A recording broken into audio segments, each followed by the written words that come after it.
Hey everyone, welcome to Beginnings, the show that asks, where do creative people come from? My name is Andy, I'm the host of the show and a writer and performer based in Los Angeles, California. How is everyone doing? Naomi's away tonight, so you know what that means. Making vegan tacos and watching Succession. And of course, doing handfuls of fentanyl. So, I don't even know how you do fentanyl. That's how naive and teetotally I am. Hey, very good episode today.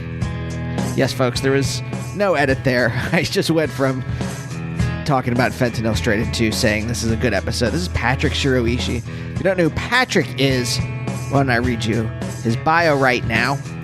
For years, Los Angeles-based saxophonist and composer Patrick Shiroishi has been playing music in numerous bands and ensembles, crossing a number of different genres. These include groups such as Korma, Upsilon Acrux, Nakata, In the Womb, Ortsmog, as well as many others.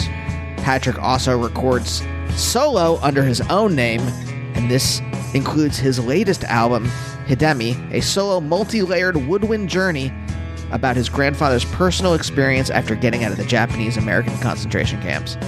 And I gotta say, it is one of my favorite albums of the year so far. And I guess the year's almost done, so it's one of my favorite albums of the year. Do you like minimalism? Do you like saxophones? Do you like modern composition? Well, then you, my friend, are gonna love this album.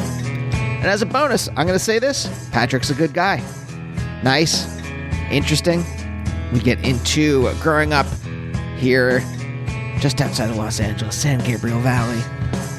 We talk about going to Japanese school, the saxophone as a therapeutic device, and much more. I hope you enjoy this. And if you do and you want to check out other episodes of the show, I have been doing this for 11 years, and I've talked to plenty of writers and musicians and actors and artists and comedians. You know, if you like Patrick's music, maybe you'll like the interviews that I did with, I just talked to Terry Riley recently, Melvin Gibbs, Bobby Previtt, David Harrington of the Kronos Quartet, Arto Lindsay.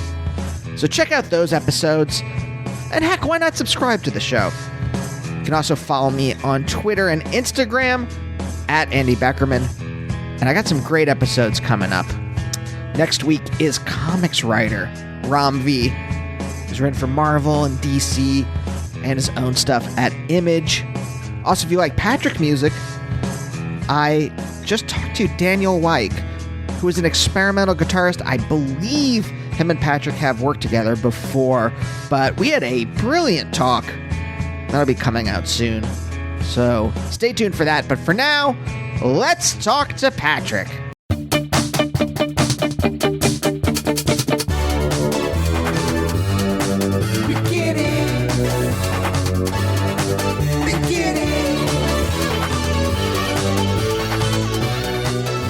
I'm working backwards from what little I know about you online. Sure. And just like kind of thinking about where I've been the last, since Trump got elected, basically.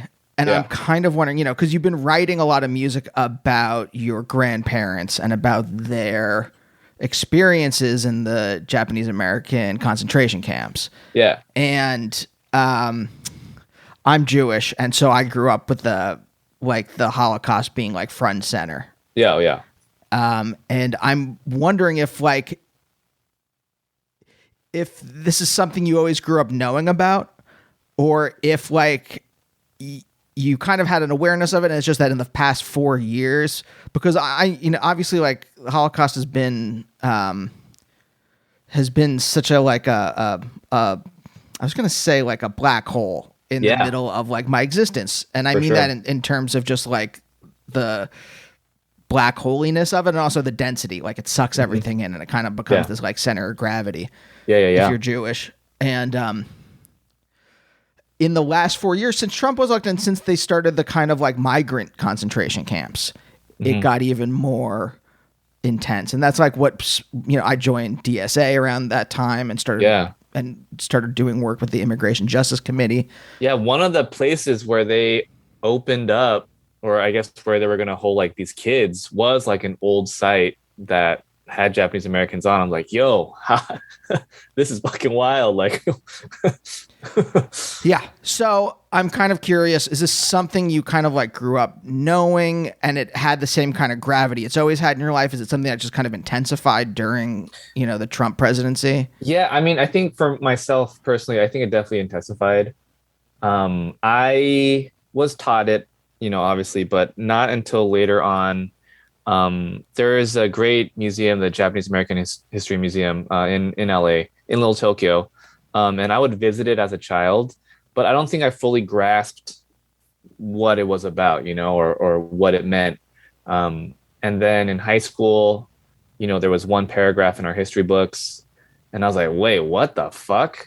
And I went home, or I went to my grandma's house. We would go there a couple days a week, and I asked her about it. And, she was usually a really bright, person, and she kind of just shut down, and then she like shook her head.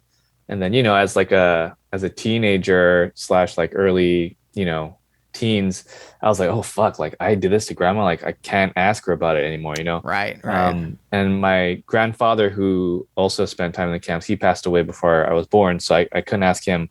And so I kind of left it at that, and it was kind of a journey of me learning on my own, more diving in and becoming aware. And yeah, I think if you were to ask me beforehand if my music were to be like kind of like, I guess like political in a sense, but like more of like the social justice kind of tone, I would have said, I probably no.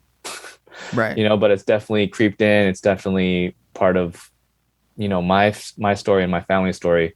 And I feel like there's still people who don't know about it, and I think I've been in a couple of like discussions with other, groups, and I've gotten the opportunity to do this soundtrack for like this short cartoon that's going to be put out next year. That the Seattle Japanese Museum, the Wings Museum, is doing. Sorry, they're not Japanese, just like an Asian American museum. But we were having a discussion, and one of the artists was like, "Yeah, I did a talk on this, and people were like, what are you talking about?" And it was kind of like a bummer to hear. Yeah, well, it's a lot like, I think if you are just your general, I was about to say dumb. Let's just say your general like white waspy or just like Christian American Caucasian. Yeah. You don't like I remember like when Watchmen came out and everyone was like freaking out about like, wait, the Tulsa massacre or the Tulsa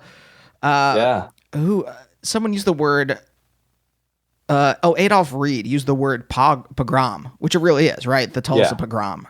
Yeah. And people were like, I can't believe that happened. And then it's just like, yeah, that happened all the time. You're now fighting about one of them.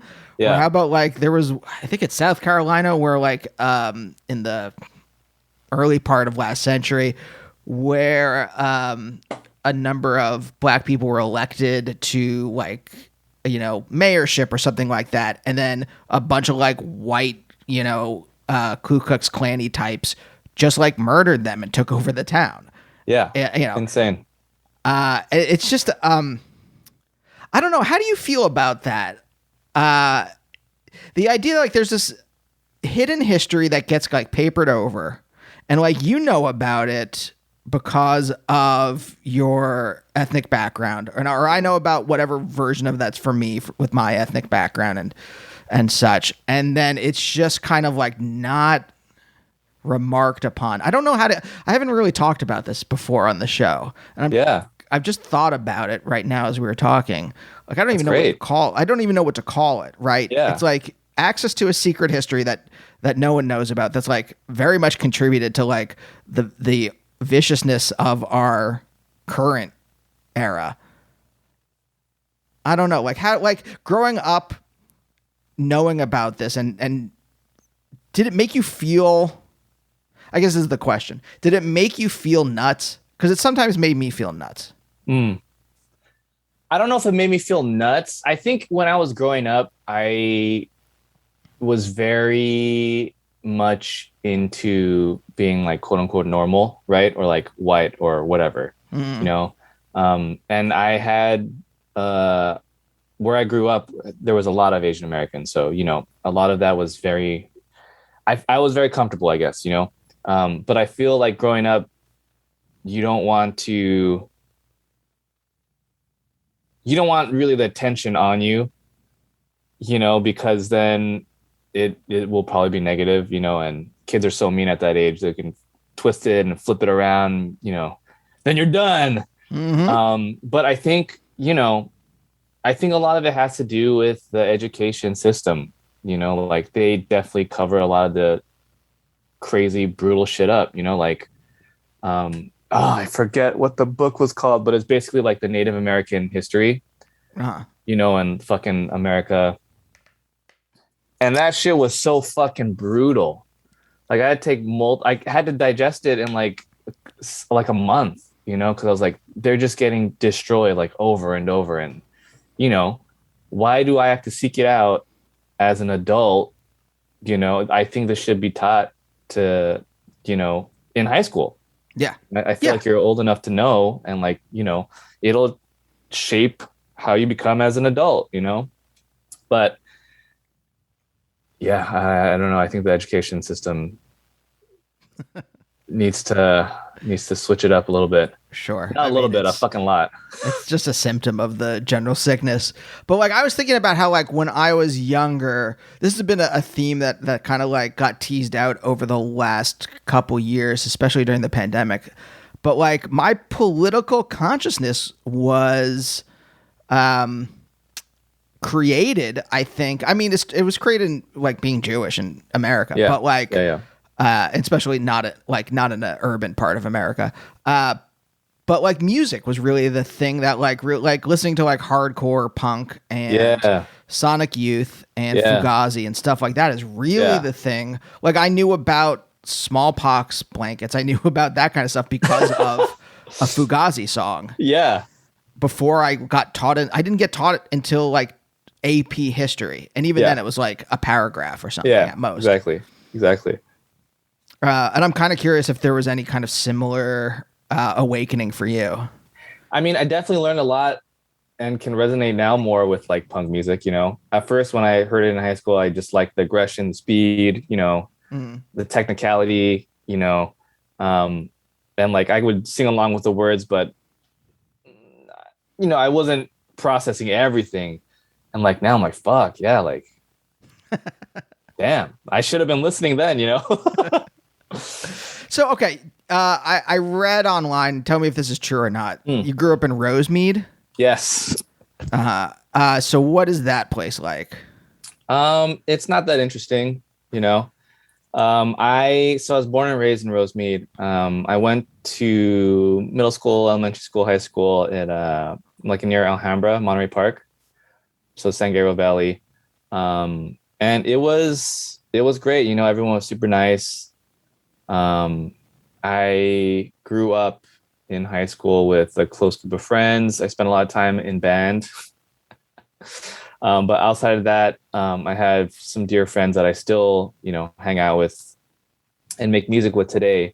And that kind of camaraderie, we would go to like the Smell and like check out weird, you know, bands and it kind of grew from there, you know, being exposed to that and being, have you been in the Smell? No, other guests I think have from California have mentioned it, but I kind of was just like I pretended like I knew what they were talking about. But yeah, for sure.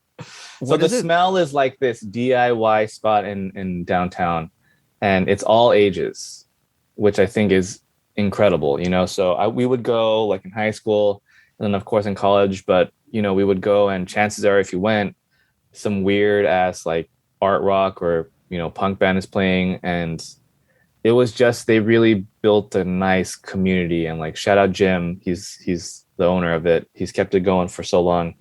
And it was just a great space. You know, it felt really safe. The music was just always awesome. And I was exposed to a lot of great music, you know, from being there. And it's funny, I played a show maybe like right before quarantine hit, and now I'm like 34. Before it closed, I'm like 32 or whatever. And we were playing, we were loading in, and back then I would know all the people working the doors. I knew a lot of the people there, and the people working the doors were like, they're like in high school, early college, and I was like, fuck, I'm old. But it was cool that the next generation has like taken over, and it's just really nice to see. It's really volunteer based. It's a great spot. Great spot. Was there a band that was like your doorway into like music that was not on the radio?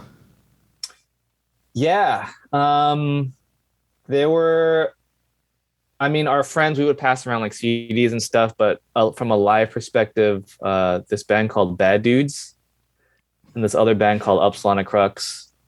And they were like super proggy, like brutal prog, if you will. And just like the sheer technicality with like the poppiness and like their melodic content was just like, holy shit, like what is happening? And that was really, those two bands really kicked the doors wide open for me as far as what music could be, Because I guess what I'm trying to tease out or figure out is, how did you go from being like a kid in high school? You were in band, you said. How long have you been playing saxophone for? Saxophone, I started in 5th grade. 5th grade. So what's that, like 9, 10, somewhere around there? Yeah, 10, around somewhere around there. Okay. So how do you go from this kid in band playing saxophone to, basically being like, modern composer, improviser, jazz? How do you professionally, right? How do you go from... I don't know about professionally, but... You make albums. They're great albums. Yeah, they are, so let's say professionally. Yeah. All right. I'm going to put that on you. Thanks. I guess that's the thing I'm trying to figure out. Yeah. I mean, I think it was, band was cool because it was such a camaraderie there too. Like we did marching band, it was all after school and we would rehearse. Like they became like my second family away from home. Like I saw these people every day, hung out at lunch, after school, football games or whatever, like cool football, nice. But, we were all like dicking around in the stands and stuff. But I think going to the Smell and seeing like these art rock bands was really eye-opening, in high school. And then going to college, so I wanted to major in saxophone, and I thought it was hot shit in high school. And I go, and everyone's just fucking destroying, like just slaying. And I was like, oh God, I suck. And so I got really intimidated. I didn't declare a major in that. And later so I did music therapy and guitar performance, classical guitar performance in college. And I'm kind of glad I did that, just because I was able to approach music in like a different way also. But from there, I would always be buying CDs back when CDs were huge.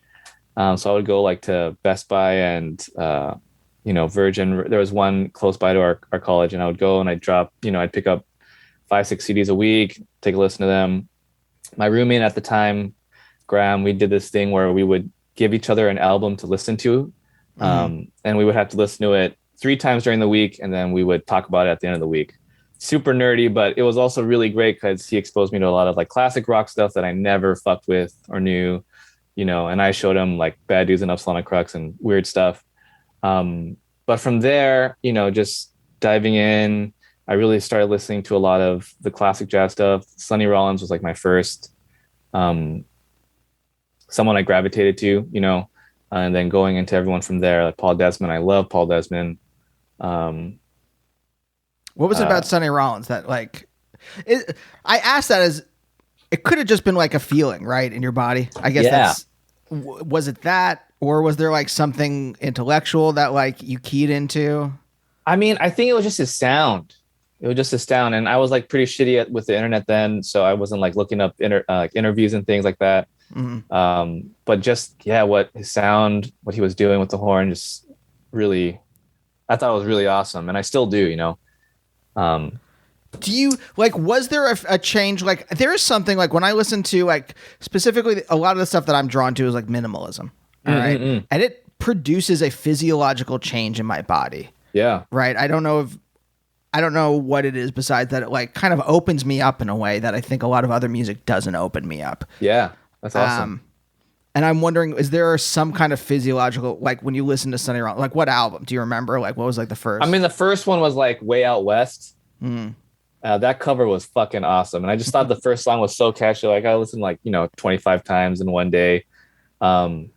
I don't know if it was a physiological effect. I think it just felt good, something new. I really, to this day, I really love seeking out new music, whatever genre it is, but I love the discovery and like listening, if I find someone who I have no idea, try and go like, through the discography if I can, but there's a joy in that for me for sure.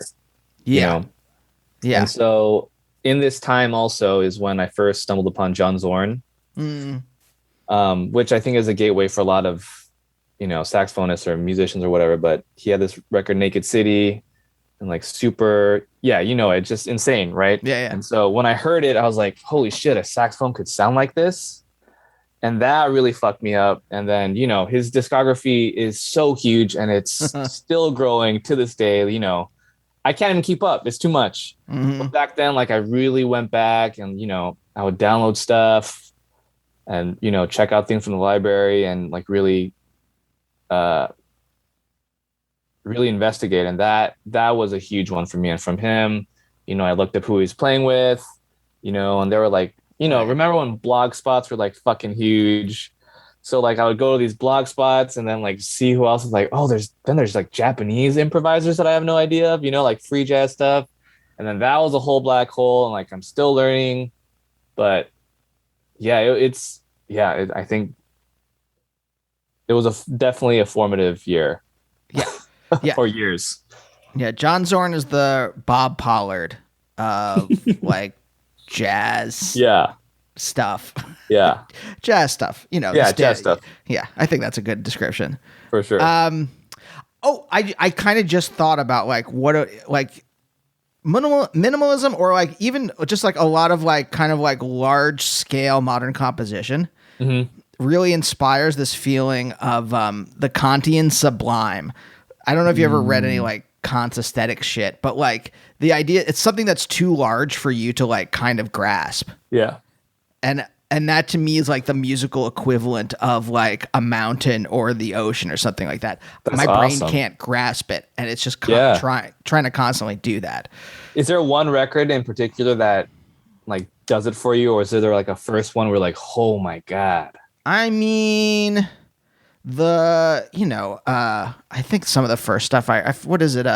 Steve Reich's, is it 18 Musicians? Yeah, that's the one. I think that was my doorway. That I saw a live performance when I was in college, and it awesome. It just like blew the doors off my brain. Yeah, I got to see that. They did a performance of it at the Walt Disney Concert Hall. I think I was like already out of college. And it was fucking nuts. I was like, oh my god. And just seeing it live too was pretty insane. Yeah. Yeah. Yeah. Yeah. So that's why I'm like, I'm wondering like what the connection is. Like as you start to like kind of like go down this pathway, what is the thing that's piquing? I don't know if you thought about it. That's like piquing your interest, or that's like really like doing it for you to be a little more vague. I think so. Growing up, I really liked complexity, and these quote unquote brutal prog bands, they would, only repeat things 3 or 4 times and then move on, and a lot of them were like in weird time signatures, never in 4/4. The polyrhythms were insane. Yeah. And that kind of stuff, like as nerdy as it sounds, like, but they were still able to make it like grooving and rocking, was like that was it for me when I was in high school and college. That blend, and then the harmonies that they can create, like when I can't tell what's happening but I'm still trying to shake my head, like I love that feeling. It's like, what the fuck is happening? Yes. like that chaos within, it's obviously very contained and, super structured, but not knowing what's happening in that chaos is, I really enjoy that. Yeah. Okay. So let me try to peel back another layer that, did you enjoy that feeling non-musically when you were younger? That's a good question. I don't know. I grew up, I lived kind of far away from my high school and elementary school and middle school. So I never really got to hang out as much as I'd like to. And, my parents were not strict, but, education was top for them, and even going to college, they're like, you got to pick a major. Like, I want to just do music, by itself. And they're like, no, you got to do something else. Like, that's not going to cut it. And so I was like, music therapy. It's like psychology. Like, all right, we'll take it, but I guess things were very structured at home, growing up. We had, piano lessons on Mondays. I did Boy Scouts on Wednesdays and Fridays, and I had Japanese school on Saturdays. And then when I had time off, it was like doing homework or, trying to like practice basketball or something outside, but kind of like by myself or with my brother. So maybe I did like how not structured. Well, I guess the music is structured, right? So maybe I did like that. But unpredictable maybe because I was so used to things being predictable. Yeah. I don't know. That's a good question. I buy it. I buy those because like, I don't know. I'm trying to think back to myself. I don't know if I was pretty regimented. And I think were you a good student? I tried to be. That was not bad. That was all right, That was like the main focus for my parents was like, you have to get good grades and go to a good college. Yeah, of course. Yeah. If I didn't get good grades, then they would be like, what are you fucking doing? Study harder. Yeah. And I'm wondering about that. In the second half of my life, I've rebelled against that hard to the point where like, I had jury duty the other week and I don't know if you've had it here, but it's like, back. Damn. Yeah, it sucks. But like you call in, you don't go in. Like when I had it in New York, you went in and then like if they picked you for like a jury pool, you had to go to the courtroom and then if they picked you, you had to be on the jury. I never got picked. I was always in the jury pool and then I got to go home at the end of the day. But here you're on call every day. That's right. You have to call like the night before, right? You call the night before to see if you have to come in the next day. Yep. And I was furious that they were putting this on me. That I was having my time structured in this way, and that I couldn't like schedule anything, whether it was like a podcast or I couldn't even sit and figure out like my writing schedule for the stuff I have due because I didn't know if I would have to go in the next day or not. And I've rebelled really hard against that kind of structure that I had early in my life. I'm wondering if there's any of that feeling in you, if you felt that, if that's manifested, if you've rebelled, if that feeling has manifested in your life in any real way. I mean, I think for sure, like even the music I create, it's not commercial or, it does take effort on the listener's part to kind of even understand what really is happening or get through, the distortion or, whatever it is, to really listen hard to find the melodies that are in there, but What's your parents do for a living? My dad was in finance, and then my mom, she stayed at home with us when we were younger, and then she became a TA for special needs class in elementary school, kind of near us, and then she also teaches Japanese language school on Saturdays.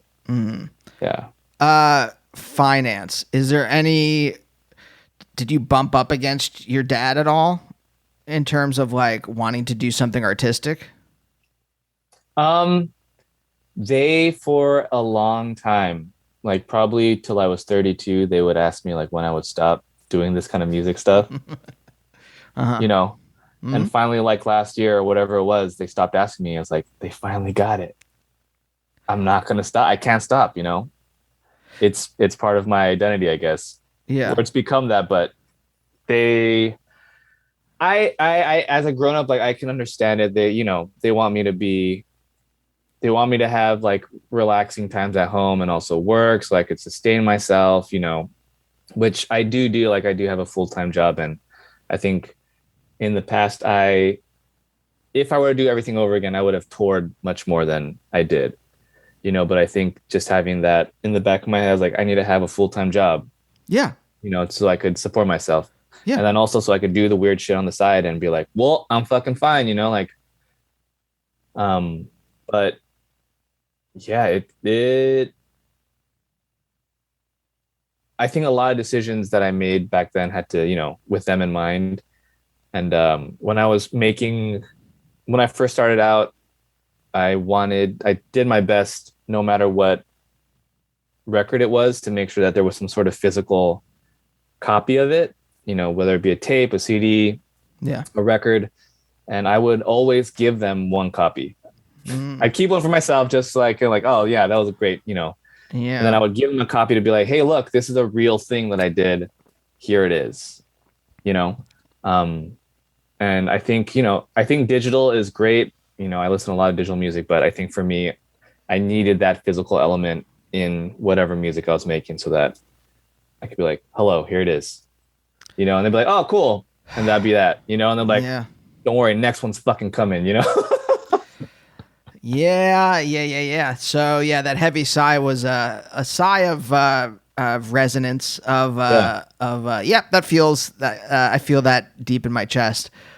Was there a point where you like were able to kind of quiet that parental voice in your head? Because I internalized that same thing Yeah. with my parents, where I had that kind of like you have to have a job with 401k with a Yeah. Yeah. 401k Yeah. and with health insurance and all this stuff, and Yeah. it took me, you know, almost 3 decades to quiet the voice to finally pursue the thing I wanted to pursue. I mean, it's hard, you know, like you don't want to let them down at the same time, you know, and they like, you know, they fucking raised you, they fed you and Mm-hmm. everything. And like at the same time, it's like, well, let me just fucking do what I want to do. But at the same time, you know, I don't want to flip off my parents or I don't Yeah, want them to feel like I flipped them off, you exactly. know? Right. You're constantly navigating that kind of thing. But like, did you ever? It became like a crisis point for me, and I was just Mm, like, I can't keep walking this line between what they want and what I want. It's yeah. just not gonna. I'm not gonna be happy at the end Yeah. of the day. Yeah. Yeah. And by the end of the day, I mean my deathbed. Like, Yeah. I'm Yeah. gonna look back and be like, oh, you just fucking wasted this. Yeah. And I wonder if you hit some kind of similar crisis point. Um, I mean, I guess I've always known that I wouldn't be able to make a living off of, you know, the music I make just because it's not commercial at all, you know. Sure. It's by no means unless I mean there are a few people that can do it, but you know, I don't think it was in the cards for me. If it, you know, later on is fantastic. If not, that's totally fine. But I think when I was making music or if I was at shows, I would be able to kind of block that out. But even when I did, I think subconsciously it was always in the back of my head. You know, I think still today, you know, I think I still hear that. And, um, you know, we're planning on having kids soon. And I would like to do some more touring, you know, but I don't have the maybe courage to like quit my job and just be like, all right, I'm just going to focus on music. I'm going to go on a lot of tours before we have this kid, you know, because things will drastically change. But I think I'm going to go on a little one next year, but still keep my job, you know, and if other opportunities come my way, I don't know. It's it's hard to navigate, you know? Yeah. I don't think it has to do with courage, right? Especially if you don't come from like a wealthy background. I mean, I don't know. What was your background? Middle class, upper middle class? Yeah. Middle class Yeah. for Right. If sure. you don't come from a wealthy background, I don't think it's a matter of courage. It's a matter of like, no, I have to pay for groceries and I have to pay for rent. Yeah. And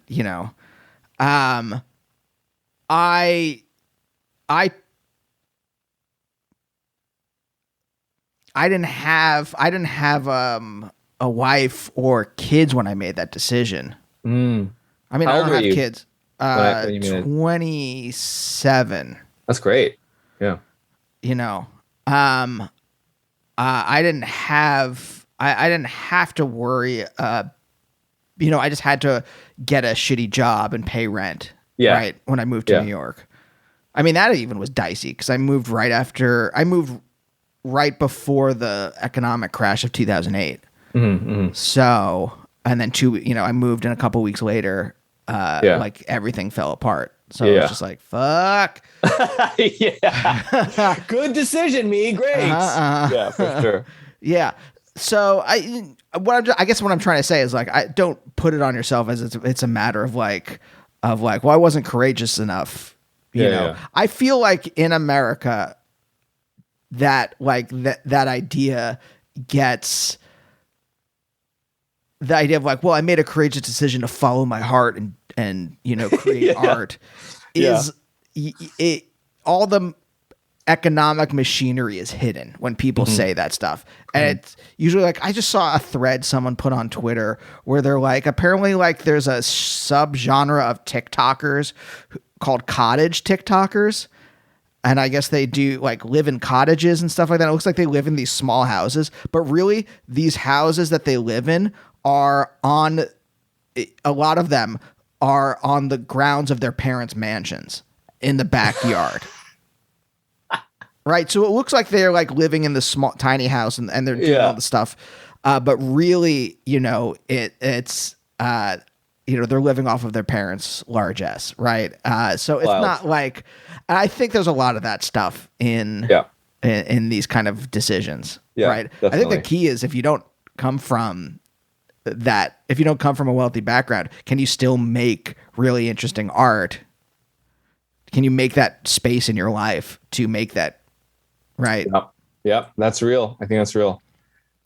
As I grow older, I think I definitely realize that more, Yeah. Yeah. So, okay. Something that piqued my interest from earlier is you said you went to Japanese school on Saturdays. Yep. Is that like learning about Japanese culture? Is that learning to speak Japanese? Is that, Yeah, it was more like learning the language, learning how to write it, trying to be able to read. And then they would do like teach us about like the holidays, we would do our celebrate it and stuff. And looking back as a kid, when I was doing it, I fucking hated it. Sure. I was like, why can't I just stay home and watch cartoons like a normal, but like as an adult, like I'm so glad I did that, like it was a great experience. I can more or less communicate, if I went there. But yeah, it was like from 8:45 to like 1 or something. It wasn't that bad. That was when my religious school was. A So lot of parallels. I hated it. Yeah. Because I wanted to watch cartoons. X-Men. Yeah. The X-Men cartoon was on. Yo, that show is fire. Yeah. Yeah. I loved it. And I still love the X-Men to this day. I don't know if you can see there's a picture of I see Nightcrawler up there. Yep. Back there, right? Okay. And I don't appreciate it to this day because this is, I guess, what I'm trying to like figure out. Do you feel like you have a connection to Japan? Because I don't feel like I have a connection. I felt like I had more of a connection to New York. My parents are from New York, and I had more of a connection to like New York Jewry than I did to like say Israel or something like that. Interesting. I do feel a connection, but part of that might be because my mom is from Japan. She was born there and she came over here.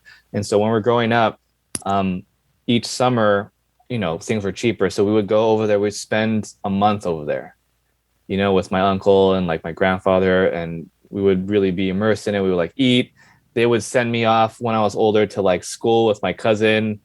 But it was cool because they're like, wow, a fucking guy from America, and they were all super nice to me. I was like, oh, this is kind of cool, but it was cool learning about like, what their school was like, having to try and fend for myself and communicate with everyone, and just like eating the food, just feeling how muggy it is, hearing the cicadas in the summer, visiting these places that look so different from LA. And I think that really helped me, and, I'm probably sure my mom was like, if you don't learn, then how are you going to talk to him? Yeah. Um, I mean, yeah.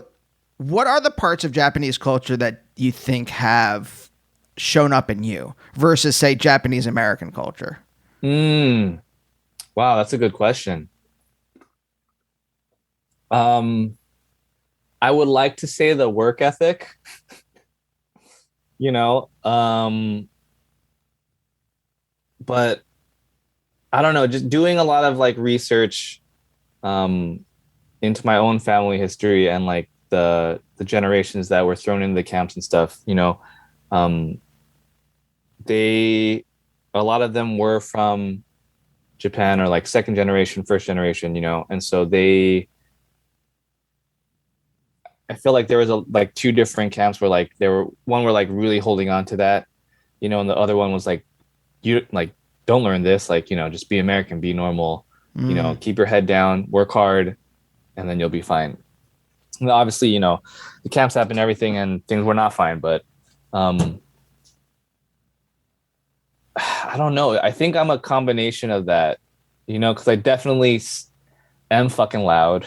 I think this generation also, like, we're doing a lot of like speaking up about injustices and things like that, which typically is not it's not something you would do, right? You're supposed to just kind of like respect your elders, respect others, do your homework, good job, and so it's great seeing all these writers and a lot of people on social media, documenting and like posting and speaking out, and that's been nice to see. Did I answer the question? I don't think there's an answer to any of this stuff. I'm just curious about like how you feel about these things. Again, I think during the Trump presidency, as like the xenophobia got so much more intense, and especially as, I mean, like, obviously Americans are, sorry, I don't mean to be too general. Obviously, American bigots. How about we go with that? There you go. How about we go? Instead of saying everyone here, just generally like lashed out. It was just, we're taping this right after the 20th anniversary of 9/11, and all my brown friends are recounting about how, like, regardless of where they were from, they had a bigotry thrown at them, like, right after 9/11. It's the same thing as, like, regardless of where your family's from, in Asia, the Trump presidency probably turned up the bigotry when it comes to. Oh yeah, it's kind of incredible what he did. It's like, wow, like a lot of people, I think, who were maybe hiding that part or just keeping it to themselves, like, really, he like amplified them. It's like, it's proud, or you can say this. It's okay. Yeah. It used to be shameful. Wow. It used to be shameful to be a bigot, and then it was yeah.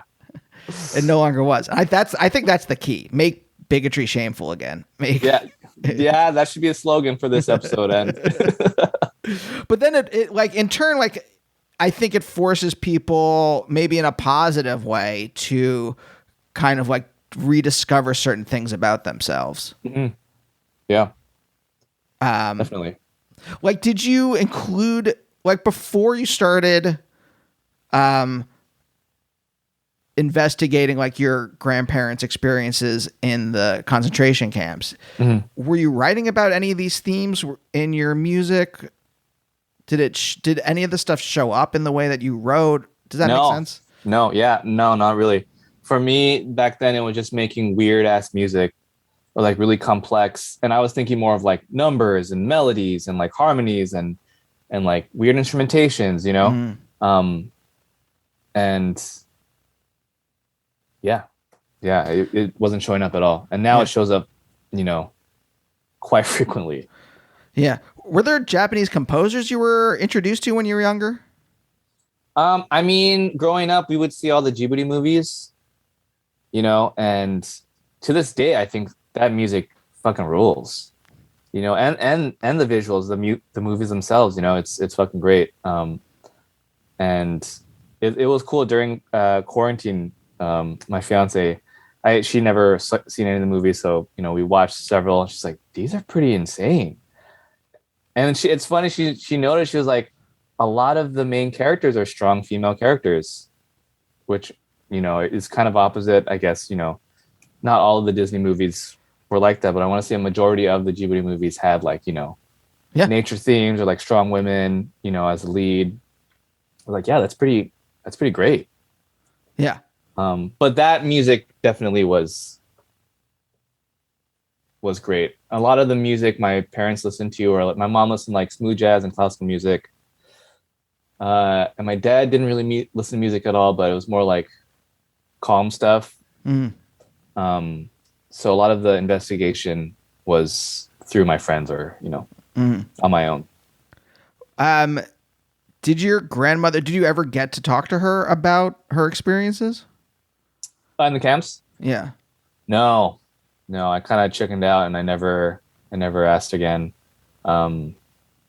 I would have loved to hear her stories, but I think at that age when I asked her and I could see the affect, her affect just changed. I was like, nope, we're not doing that, Yeah, it's tough to my grandfather died before I was born, but he fought World War II. Yeah. And I think it was the same kind of, my dad, the way he talks about it is like same kind of thing where it's just he doesn't want to talk. Like you could tell he doesn't want to talk about it. Yeah. Got very taciturn when it would come up. Is there something that drew you to the saxophone? Well, okay. So I learned when I was in 10th grade, right? I chose it when I was 10th grade, and I chose it because I thought it looked really cool.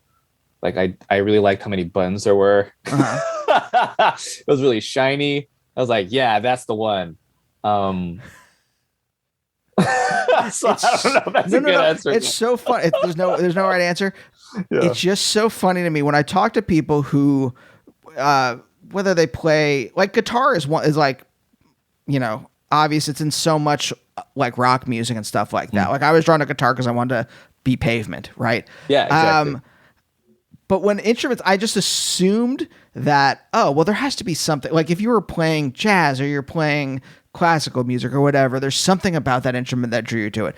Almost everyone I talk to on this show, and it might be everyone, but I just want to hedge my bets, is like, no, like my parents chose it for me and then I got good at it. Yeah. Right. Or something like that. There's never like, I always want there to be this deep reason. Like it spoke to me in this way. Yeah. Right. And it's just like, oh no, it was shiny. It looked cool. Yeah. Was there a point where it did become meaningful for you though?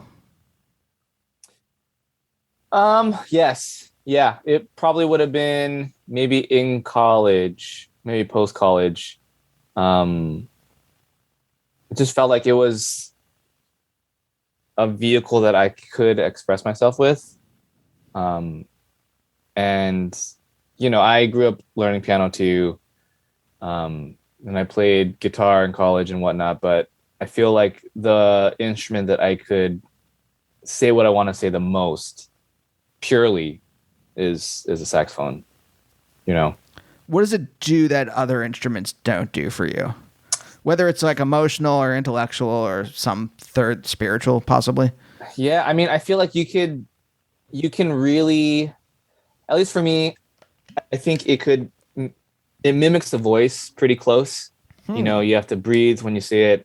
You can manipulate the vibrato to make it sound like sad or, happy. It can be a loud instrument, it can be a soft instrument. You can play it on its own. You can play it plugged in. So I guess like the way I was able to express myself and the possibilities, that I could take it to different places in my head made the most sense, Yeah. Did you grow up in a kind of like emotionally open household, or like were you able to be like emotionally open with your friends? That's a good question. I mean, I don't really think so. Um, I think in Japanese culture, you don't verbally say I love you to anyone, really. Hmm. It's kind of just known. There's words for it, of course, but I don't know if it was verbally told to me. I'm sure it was when I was a young kid, but like growing up, I don't think it was really said to me, but I just knew. Even when they were punishing me or like giving me shit, like I knew, and maybe my dad said it a little bit more just because he's like a fourth generation. Mhm. So, as it kind of goes along, like the sort of things kind of fade and whatnot. But I spent a lot of time with my mom. But I would just know. Um, How? Like, what was it about? Like, if they're not saying it, like, what was it about their demeanor that let you know it? I guess like the physicality, like hugging. Well, we don't even really hug that much. I don't know. I think they did a really good job when I was a child, of really nurturing me and making sure that I knew what was right and wrong. And, you know, they showed me a lot of love, I think, they put me in all these programs and things. And maybe at that time like, I got basketball, fine. But like, even like growing up and looking back, I was like, they did a lot for me, and we're looking through like these photo albums, to pick out photos for our wedding and whatnot. And like, we did a bunch of stuff, we went to a bunch of different places. We would go to fucking Las Vegas and, they would drop hundreds of dollars so we could play these stupid games to bring home these stuffed animals. Uh-huh. And, we took pictures with all of them and I was like super proud. I was like, my mom was like, yeah. And then, it just sat in another room for years and years and years. But I guess they did I just knew. I don't know. That's kind of a shitty answer, but yeah, I felt very. Oh no, it's not. very I'm just warm. like trying to to figure out this kind of like, because the opposite of that is like, right? The act of saying I love you or something like that is your like easy like doorway into knowing it, right? But if you don't have it, it's it could either go into the like the waspy coldness Yeah. of white New England, Yeah, for or and I'm just trying to figure out like how did you kind of like process that as a kid, and then like how did you as an adult? I mean, have you ever kind of broken out of that, or is that still kind of the way that you operate? I think it's still how I operate. you know, um, we might hug here and there. My dad more so than my mom, but yeah, it's funny. I think even when they would give me shit about not playing music, and of course I would like, for I want to say 80% of the time I would like, be good and like not say what I want was, but other times of course I would explode, but I think even when I did explode, it wasn't like, fuck you guys, like go eat shit. It's more like, like, why don't you get it? Uh-huh. Ah, Because I guess, look, this is the very armchair psychology thing that I'm yeah. curious about is does the saxophone, does playing music give you an outlet to be expressive in a way that you're not expressive or you don't Yeah. get to be expressive? Yeah, for sure. In normal For sure. life. I 100% I think so.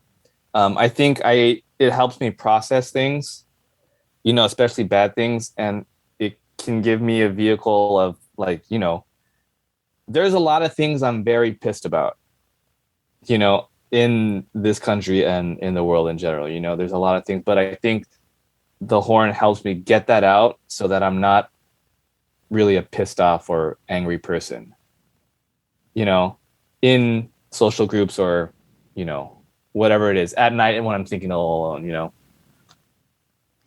I wonder if that's the key to, besides, at least in my opinion, of transitioning our country from a capitalist hellhole into some kind of like socialist country. I wonder if like introducing more arts education into the South, let's say where's a lot of this animosity and ignorance is coming from. Yeah. I'm sure other places in the country too, but like at the moment, I wonder if there is something to that idea of like trying to get people to express their rage through art would help. I think so.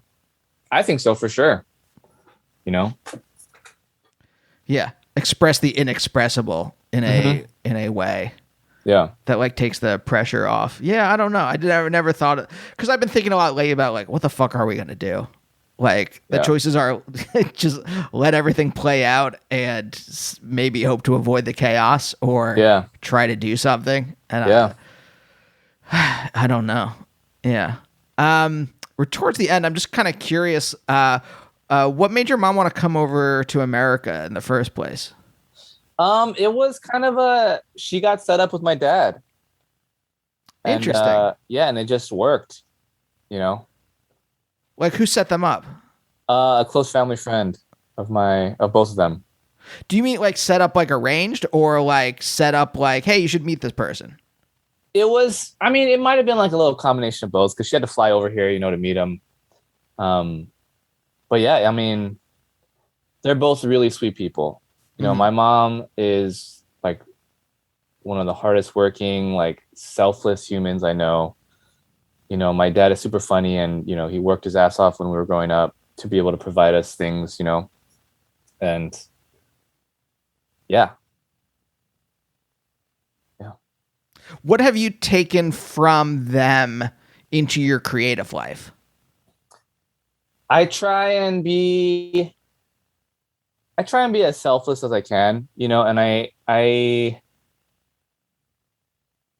definitely work hard, I think. You know, money isn't a goal of mine for this stuff, but like working hard and making sure, you know, the music is good, collaborating with people, and yeah, trying to nurture like the scene also, you know. I wish I could do more as terms of supporting the scene, you know, but so one of the things that are coming out with this new record of mine, I got to do this chapbook as part of it, where I asked, you know, individuals in the scene to other Asian Americans to write about their experiences growing up. And then we kind of made a collection, and then the label's making it. And, you know, they were also vulnerable, and the stories are great. I really love it dearly. But all I could, you know, they're all going to get a copy of it, but I wish I could do more, you know, like give them money and like, you know, I mean, a lot of them are already well off, but like, you know, bringing more attention to them somehow, you know, and I don't know exactly how it is or how I can do that even better, you know, but yeah, I think it's a work in progress. Yeah, I hear you. When you say like work hard, like what does that mean? Like when you're writing something, how do you know when a song, like when it's good? Is it just a physiological thing? Like that's a good question. Yeah, I don't know. I think it's easier when it's like a collaborative session, especially like a free improvised setting, you know, and like the energy's great, you know, we're communicating with each other, and I think that is a great recording, or I'll feel good about, you know, instead of just 2 or 3 or 4 people just playing whatever they're playing.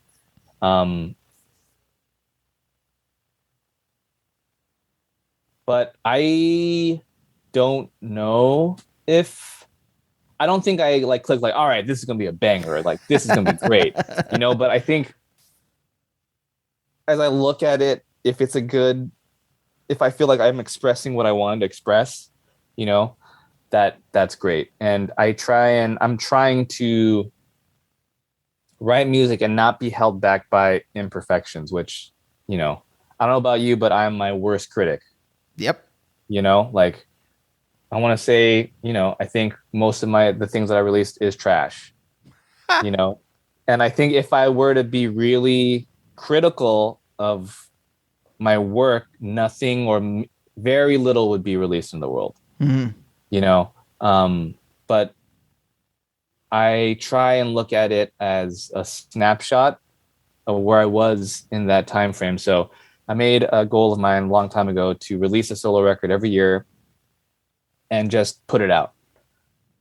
And it's don't worry about perfection or whatever. It's just going to be, so that I can look back and really see how I was progressing or what I was trying to do, and then kind of use that as a tool to make the next thing better. And I think it started 2013. I first put my first solo record out. So what is that? Fuck, almost a decade, huh? Holy shit. Long time. Long time. 8 years. Yeah. Right. Yeah. But, I think there are 9. Sorry. Started 13. That's 9 years. I mean, I think I'm better than before for sure, and yeah, I hope to keep that up even in the future and just using that as like where I was in a moment of time. Yeah. A bookmark. That seems like the best metric. Like every time that I compare myself, I'm like, is the thing I'm writing right now better than a script I wrote like 2 years ago? Yeah. That I have this like other metric where it's like businessy stuff. Like, am I doing something business wise that I didn't do the year? Like, am I constantly doing new stuff there? Yeah. And that lets me know that at least that I'm like on the right track career wise. Yeah. But especially in Hollywood, art and the business stuff are so divorced. Yeah. That it's just not even like I didn't even think it was this. I didn't even think it was this bifurcated. Yeah. I knew there was some, but anyway. Another. That's a completely different time. But I'm just saying that if I'm comparing myself to, and I've written something that I think is better, that is either more emotional, funnier, whatever the thing is, that seems to be the best metric. Like, am I wasting my life or not? Yeah, I mean, for sure. That is, I don't want to go back and like really critique everything that I've done, and sometimes I'm shocked that other people, when they listen to it, like, oh, this is like great. This record is my favorite of yours. I'm like, that in my head, I'm like, that one? Like, oh God, like that is like unlistenable to me. Like, God damn, like check out some of this other shit, please. But other people take like different things from that or it resonates with them. And I think that's what's so great about movies or TV or, like art, music, all of that. Like, it means something to different people. And like, that's so great, Yeah. Patrick, thanks so much for joining me. Thanks so much for having me. This is one of the best interviews I think I've ever partaken in. So. Oh, thank you.